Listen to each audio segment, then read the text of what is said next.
प्रश्न उत्तर सत्संग माध्यम से आज एक प्रश्न आया है अमर सोलंकी। उनका प्रश्न है कि महाराज हम लोग टीवी में सब कथा प्रवचन सुनते हैं, बहुत सारे वृंदावन वालों की, अयोध्या वालों के, सब साधु संत के, लेकिन आजकल सब जो है जितने भी कथाकार कोई भगवान के नाम जपने को बल नहीं दे रहा है कि भगवान के स्मरण भक्ति जो 9 प्रकार भक्ति है, भगवान का नाम जपो, भगवान का स्मरण चिंतन, उनसे प्रेम प्रार्थना, ये सब के ऊपर जो है कोई बोलता नहीं है। केवल प्याज नहीं खाना चाहिए, लहसुन नहीं खाना चाहिए, वो नहीं खाना चाहिए, ये नहीं खाना चाहिए, इसी के ऊपर ज़्यादा बल है। पिता माता की सेवा करना चाहिए, सब पति की सेवा करना चाहिए, और सब आलतू फालतू इतने सब बातों पर ज़्यादा चर्चाएं होती है। क्या भागवत में यही सब चर्चाएं हैं ना, ये लोग खाली अपने बकवास करते हैं? बहुत सुंदर प्रश्न है। देखिए जी, भागवत शास्त्र जो है भक्ति शास्त्र है। जब परीक्षित को मालूम पड़ा मेरे को अभिशाप मिल चुका है, 7 दिन में मृत्यु है, तब उनने जो है पूरा राजगद्दी अपने पुत्र को दे करके गंगा किनारे आ गए, संत साधु महात्माओं से पूछा मेरा कल्याण कैसे होगा। तब सुखदेव जी आए, बोले कि राजन 7 दिन के अंदर जो है अगर आप मुक्ति पाना चाहते हैं, केवल भगवान की लीलाओं का स्मरण कीजिए, उनका नाम जपिए, उनका चिंतन करते करते करते करते करते आप प्राण त्याग कीजिए तो आपका मुक्ति होगा। वहां पर जो है सुखदेव जी ने परीक्षित जी को ये सब नहीं बताया कि आपको ये नियम पालन करना है, ये नियम पालन करना है, ये खाना नहीं है, ये नहीं खाना है, वो नहीं खाना है, दुनिया भर के वहां पर बकवास कुछ नहीं किया है। केवल 24 अवतार जो भगवान की लीला, अंशावतार, कुछ पूर्णावतार, सब लीलाओं को जो है उन्होंने वर्णन किया। हाँ, बीच बीच में हरिनाम के ऊपर बल दिया, हरिनाम का जप करो, भगवान का सुंदर स्वरूप का चिंतन करो, भगवान से एकांत में प्रार्थना करो। यही सब चीजों को बल दे करके उन्होंने पूरा भागवत का वर्णन किया। इसलिए जगह जगह पर भागवत में केवल हरिनाम की चर्चा, हरि स्मरण की चर्चा, भगवान की चिंतन की चर्चा, ये सब है। लेकिन ये जो आजकल ये कथाकार है, ये सब भगवान की लीलाओं का जो है वर्णन नहीं करते हैं, भगवान की जो है नाम जप के ऊपर ज़्यादा महत्व नहीं देते हैं, भगवान के जो है भक्ति के ऊपर बल न दे करके बस खाली ये नहीं खाना चाहिए, वो नहीं खाना चाहिए, वो नहीं खाना चाहिए, और उसमें कुछ प्रश्न उत्तर सब करने वाले आ जाते हैं। मेरा पति ऐसा है, शराब पीता है, मेरा आदमी ऐसा है, मेरा लड़का ऐसा है, यही सब जो है प्रश्न उत्तर करते करते आलतू फालतू बातों में पूरा भागवत चर्चा हो जाता है। ये सब भागवत चर्चा नहीं है, ये सब खाली बकवास है। भागवत परमहंस संहितायाम ये भक्ति शास्त्र है। जब व्यास जी समस्त पुराण शास्त्र ग्रंथ लिख लिया, संतोष नहीं मिले, तब जो है नारद जी ने कहा आप केवल भगवान का लीलाओं का खाली गान कीजिए तो आपको शांति मिलेगा। तब जाकर के ये भागवत लिखा गया, परम शांति मिली व्यास जी। भागवत में केवल भगवान की चर्चा, भगवान के नाम की महिमा, भगवान की स्वरूप का चिंतन की महिमा, ये सब के बारे में ही ज्यादा वर्णन किया गया है। लेकिन भागवतकार लोग जो है, जितने कथा कहने वाले आजकल जो है लल्लू पंच सब आ गए हैं, कोई भी भगवान की लीलाओं का वर्णन बढ़िया नहीं करता है। अब करते हैं तो भी वही जो भगवान कृष्ण की लीलाओं का थोड़ा सा ही वर्णन कर देते हैं, वो भी केवल मथुरा लीला तक, द्वारिका लीला का तक कोई तो नाम ही नहीं लेता है। वही सुदामा का थोड़ा सा चरित्र वर्णन करके बस भाग जाते हैं। जबकि द्वारिका लीला में इतने सुंदर सुंदर कथाएं, इतने सुंदर सुंदर कहानियां हैं, इतने इतने शिक्षाप्रद सब, ज्ञानप्रद सब बातें हैं। एकादश स्कंद कृष्ण उद्धव संवाद एकदम समस्त शास्त्रों का ज्ञान का सार है।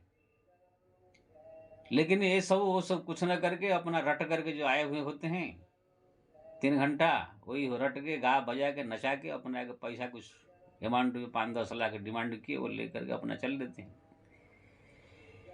और जो समय वहां पर चर्चा करते हैं, ये नहीं खाने का, वो नहीं खाने का, वो नहीं खाने का, वो नहीं करने का, ये नहीं करने का, यही सब करते करते ही उनका पूरा टाइम बीत जाता है। कोई भगवान के नाम के बारे में कि भगवान के स्वरूप चिंतन के बारे में कोई नहीं चर्चा करता है।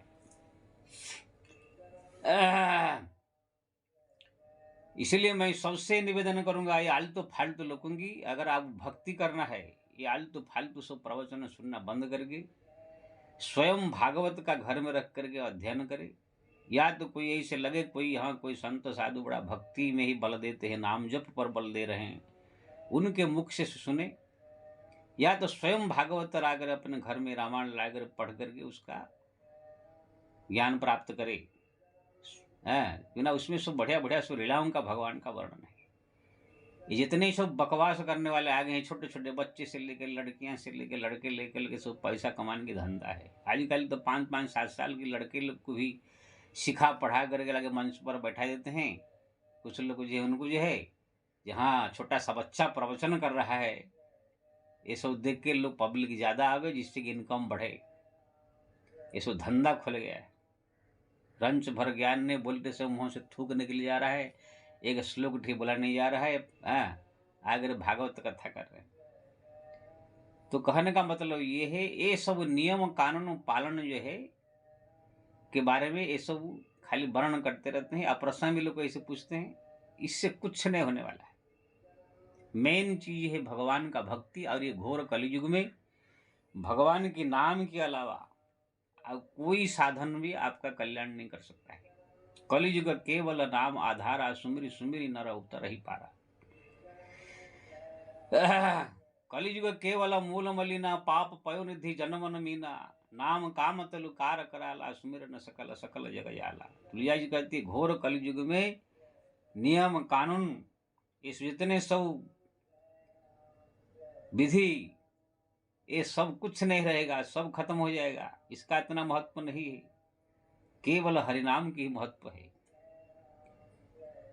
कलि दोष निधे राजन अस्ति एक महान गुण, संकीर्तनाय कृष्ण से मुक्त संग परम व्रजति। सुखदेव जी कहते हैं परिचित को भागवत में, हे राजन ये घोर कलयुग है, कोई नियम कानून से कोई भी पवित्र होकर के रह नहीं सकता है, दोष से युक्त ही रहेंगे। दोष निधे समुद्र में जैसे मछली रहता है, ऐसे सब लोग पाप में डूबे रहेंगे। छल कपट चतुराई चालाकी अभक्ष्य भक्षण सब में डूबे रहेंगे। लेकिन उसी के अंदर भी अगर कोई हरिनाम जप करता है तो उसका कल्याण अवश्य हो जाएगा। कलि दोष निधे राजन अस्ति एक महान गुण, संकीर्तनाय कृष्ण से मुक्त संगम परम व्रजति। नाम संकीर्तनम निश्चम सर्व पाप प्रणाशनम, प्रणामि दुख शमनम, तम नमामि हरिपरम। सुखदेव जी कहते हैं जिसका नाम स्मरण करने मात्र से करोड़ों पाप ताप अपराध नष्ट हो जाते हैं, ऐसे हरि को मैं प्रणाम करता हूँ। बार बार बार बार ये सुखदेव जी पग पग पर हरिनाम का स्मरण किया, हरि के महिमा का गान किया, नाम की महिमा का गान किया भागवत में। ये भागवत शास्त्र है। ये सब परमहंस लोग का, साधु संत महात्मा वैराग्य का ग्रंथ है। आजकल गृहस्थ लोग सब, पंडित गृहस्थ संसारिक लोग को, लड़कियां ये सब उसमें कब्जा जमा कर बैठ गए हैं, जबकि ये लोग का अधिकार नहीं है। पहले ही भागवत में महात्म्य में लिख दिया गया है कि विरक्त वैष्णव विप्र वेद साध विशुद्धि क्रोध दृष्टांत कुशल धीर वक्ता कार्य अति निष्पृह। वक्ता वही बने भागवत का जो विरक्त हो, संसार से वैराग्य हो, साधु संत महात्माओं का ही ये कथा प्रवचन करना चाहिए। ये संसारिक लोग गृहस्थ बाल बच्चे पैदा करके जो है दिन भर यहाँ पर जो है भागवत चर्चा करेगा, रात ही जाएगा, औरतें ऐसा ही है करके दांत निकाल कर औरतें साथ मस्ती करेंगे, उसको भागवत करेंगे। इसलिए कहा गया है विरक्त होना चाहिए। कोई भी गृहस्थ आदमी अभी तक भागवत का चर्चा नहीं किया, इसी घोर कलयुग की छोड़ गए। जब सुखदेव जी चर्चा कर रहे थे भागवत पर के सामने, सुखदेव परम विरक्त संत त्यागी महात्मा थे। जब सनकादि का चर्चा कर रहे थे नारद जी के सामने भागवत चर्चा, सनकादि का परम विरक्त संत साधु महात्मा थे। जो धुंधकारी के सामने अपने गोकर्ण जब वर्ण कर रहे थे भागवत, तो गोकर्ण जो है संसार त्यागी सन्यासी साधु थे।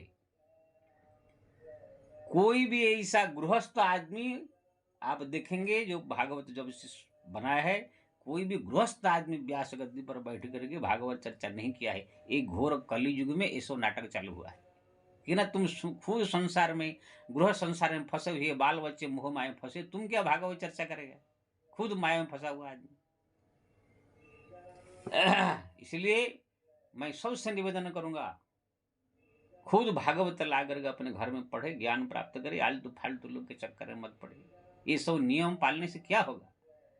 मैं नहीं कह रहा हूँ कि ये नियम पालना नहीं चाहिए।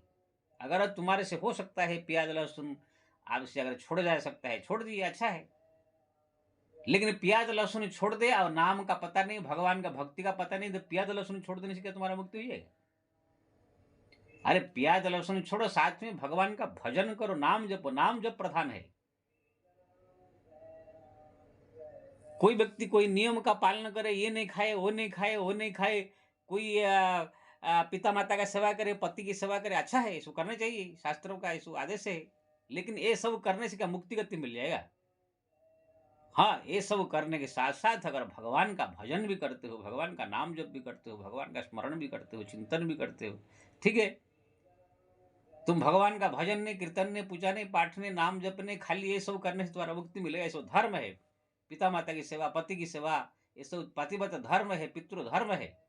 भगवान ने स्वयं कह दिया गीता में कि पितॄन् जानति पितृवंता, देवान देवो जानती, भूतानि जानती, भूतेज्या जानती, मज्जाजिनः पिमाम। जो पिता माता की सेवा करेगा, पितृ लोग जाएगा, पति की सेवा करने वाला पति लोग जाएगा, देवताओं की उपासना करने वाला देव लोग जाएगा, मेरा भक्ति करने वाला मेरा धाम में जाएगा, मुक्त हो जाएगा।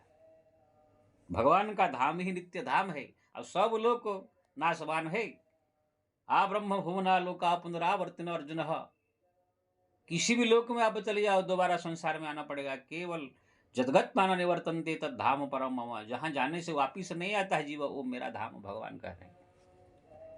तो ये छोटे छोटे नियम कानून पालन करके आपको पति लोग को जाना है, पितृ लोग को जाना है, देव लोग को जाना है, तो ये सब नियम का पालन करके रहो। लेकिन मैं ये नहीं कह रहा हूं कि ये सब नहीं करने का। पिता माता की सेवा करे, पति की सेवा करे, और जो नियम कानून है ये नहीं खाना वो करे, लेकिन मेन ये नहीं है। मेन है भगवान का नाम जप, भगवान का भजन, भगवान का भक्ति। अगर आप ये सब नियम पालन नहीं कर पा रहे हैं, भगवान का भक्ति कर रहे हैं, तो भी आपको भक्त कहलाएंगे। लेकिन आप सब नियम पालन कर रहे हैं, भगवान का भजन नहीं कर रहे हैं, तो आप कुछ भी नहीं।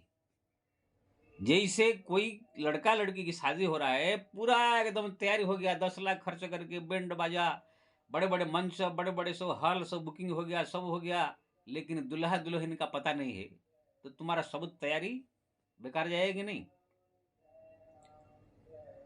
जैसे दुल्हा दुल्हन अगर कहाँ गायब हो गए, सब तैयारी तुम्हारा बेकार है। ऐसे ही भगवान का, सीताराम का नाम अगर, राम नाम, हरि नाम, कृष्ण नाम, नाम अगर जप नहीं है, भगवान का भक्त नहीं है, तुम्हारा जितने नियम कानून पालन करके तैयार किए होंगे सब बेकार चले जाएंगे। लेकिन अगर दुल्हा दुल्हन है, तैयारी हो चाहे न हो, एक दूसरे को जयमाला पहना के भी आप शादी करा सकते हैं,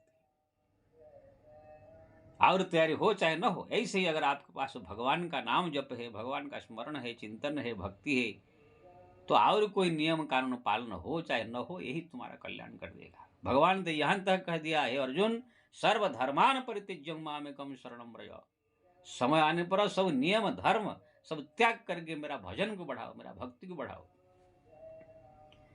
तो मेरा कहने का मतलब ये है कि नियम कानून पालन करना, वेद मर्यादाओं का पालन करना कोई गलत नहीं है, लेकिन इसी के चक्रव्यूह में ही फंस करके भगवान का भक्ति भूल जाना ये बेवकूफी है। आजकल भागवत कथाकार सब यही सब ज्यादा बताते हैं, ये नहीं खाना, वो नहीं खाना, ये नहीं करना, वो नहीं करना, पति की सेवा करना, बाप की सेवा करना, भाई को ये करना, परिवार का ये देखभाल करना, देश का सेवा करना, यही सब भागवत में यही सब लिखा हुआ है। अरे तो संसारिक लोग सब करते ही है, उसको बताने का क्या है। भागवत शास्त्र, रामायण शास्त्र इसीलिए बनाया गया है कि लोगों के मन को ये संसारिक चीज से हटा करके भगवान के नाम जप, स्मरण, चिंतन ये सब में लगाने के लिए भागवत बनाया गया है।